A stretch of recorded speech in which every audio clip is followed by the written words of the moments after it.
Halo semuanya, apa kabar? Saya harap teman-teman selalu sehat. Perkenalkan, nama lengkap saya Herlina Mayela Marut. Saya dari kelas 12 I1. Di sini, saya akan menjelaskan tentang masa demokrasi Pancasila pada masa Orde Baru.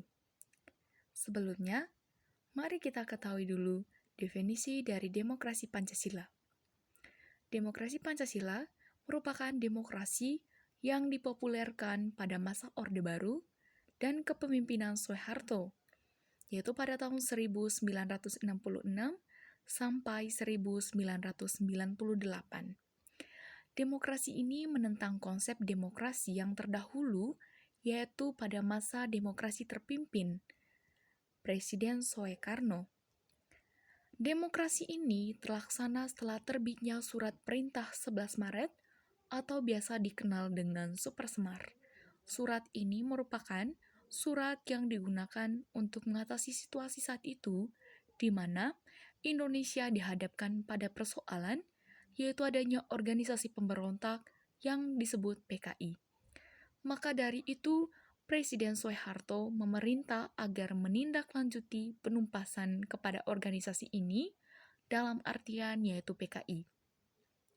Menangkap 15 menteri yang tergabung dalam PKI atau mendukung gerakannya dan pemurnian MPRS dan lembaga negara lainnya dari unsur PKI. Perlu kita ketahui poin penting dari Supersemar. Yang pertama, mengambil segala tindakan untuk pemulihan keamanan dan ketenangan serta menstabilkan jalannya pemerintahan. Yang kedua, mengadakan koordinasi pelaksanaan pemerintahan. Dan yang ketiga, melaporkan segala sesuatu yang bersangkut paut dengan tugas dan tanggung jawabnya.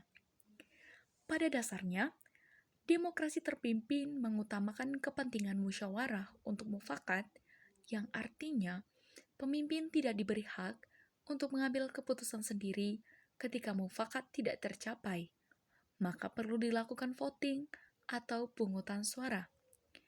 Namun hal tersebut bertolak belakang dengan konsep demokrasi pada masa terpimpin yang dilakukan pada masa pemerintahan Soekarno. Peran pemimpin yang diperbolehkan mengambil keputusan ketika mufakat tercapai. Maka pada tanggal 16 Agustus 1967, Presiden Soeharto memberikan pengertian bahwa demokrasi Pancasila adalah demokrasi yang berdaulat. Dalam artian, berdaulat terhadap rakyat yang dijiwai, diintegrasikan dengan sila-sila Pancasila.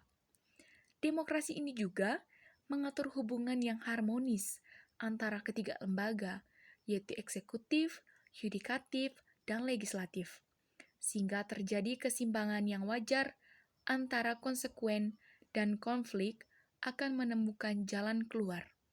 Kegagalan demokrasi ini didorong oleh beberapa faktor, antara lain rotasi kekuasaan, eksekutif yang biasa dikatakan tidak ada, rekrutmen politik yang tertutup, pemilu yang jauh dari semangat demokrasi, pelanggaran hak, dan praktik KKN merajalela.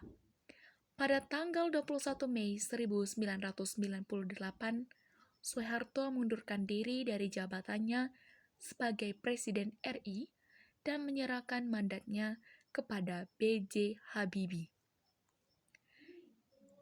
Itu saja hasil presentasi saya kali ini. Semoga dapat bermanfaat bagi kita semua. Selamat pagi Pak Guru, selamat pagi teman-teman, Tuhan memberkati.